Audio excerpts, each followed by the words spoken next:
मैं सवाल एक करना चाहूँगा क्योंकि आप प्रैक्टिसिंग लॉयर्स हैं। आउट ऑफ कोर्ट सेटलमेंट हमारे माशरे में कितना रुझान है या वर्डिक्ट तक ही लोग जाना चाहते हैं कि जस्टिस सिस्टम से verdict? Sir ultimately out of the court settlement में उस वक्त लोग जाते हैं जब दोनों पार्टीज़ की बस हो गई होती है, पैसे लगा लगा के जलील हो के।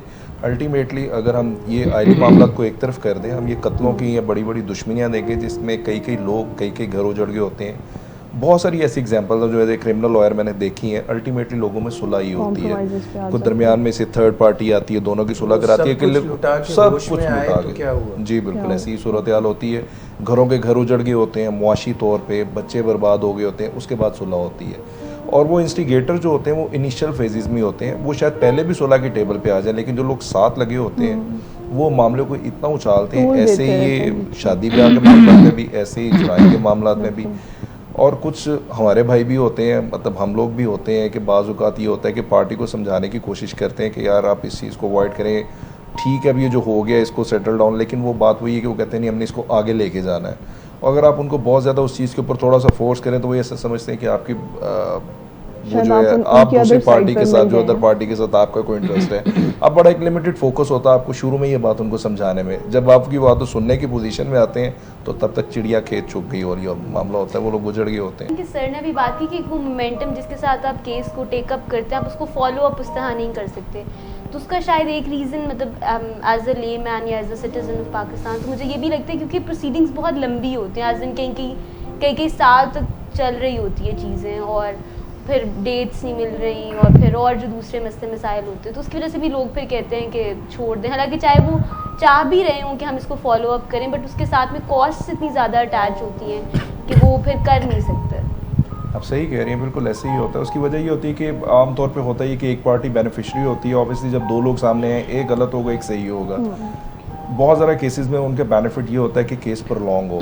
वो हर तरह से हर बार आजमाते हैं कि इसको किस तरह से लंबा करना है। और जो जारी बात है वो तकलीफ़ में, वो पहले ही तकलीफ़ में है, उसको जब पे करना पड़ता है तो उसको उसकी भी तकलीफ़ होती है। फिर उसको ये भी महसूस होता है कि यार मैं मजलूम भी हूँ, मेरे पैसे भी लग रहे हैं, मेरा फाइनेंशियल लॉस भी हो रहा है। तो फिर उसके लिए एक वो डीमोटिवेशन जो वो बढ़ती जाती है। बिल्कुल। और ग्रीवियंसेस की बात हुई थी तो इससे रिलेटेड भी उसकी ग्रीवियंसेस अपने लॉयर के अगेंस्ट हो सकती हैं, क्योंकि शायद अगर ऑपोजिट पार्टी ज़्यादा स्ट्रांग है, किसी भी तरह से लीगली या इलीगली वो प्रोलॉन्ग कर रहे हैं केस को, तो उसकी ग्रीवियंसेस अपने लॉयर की तरफ भी हो सकते हैं कि no maybe he is not good enough, या वो he is not doing his best to provide justice. जी बिल्कुल।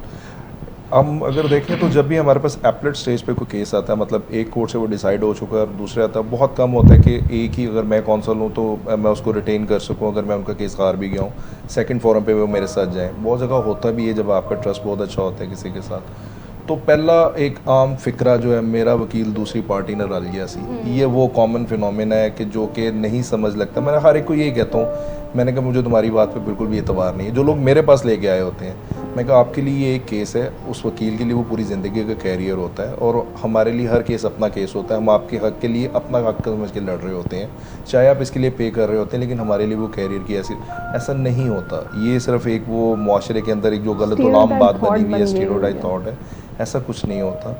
तो बुनियादी ये वहाँ से सारा बिगाड़ जो है शुरू होता है। और फिर वो ट्रांसपेरेंट नहीं होता। आमतौर पे ये जो गलत फहमी पैदा होने की वजह ये होती है वो उस तरीके से पता नहीं की होया सी। जब ये बात आ जाती है ना, मैनू तो नहीं पता की होया सी, या मुझे नहीं पता, वो वाला मामला आ जाता है, तो उसकी वजह से फिर ये ख़राबी आती है जब बात छुप जाती है। तो हम जिस चीज़ की मैंने शुरू में बात की थी कि ट्रांसपेरेंट बात करें, आप जब चाहें चेक कर सकते हैं, फॉलो अप आपको साथ साथ मिलेगा हमारे, कहीं भी ऐसी चीज़ नहीं होगी कि जो आपके लिए कुछ छुपी हुई हो। यही हम जो है बुनियादी फ़र्क लेके चलना चाह रहे हैं कि जो लोगों की एक अमूमी शिकायत है।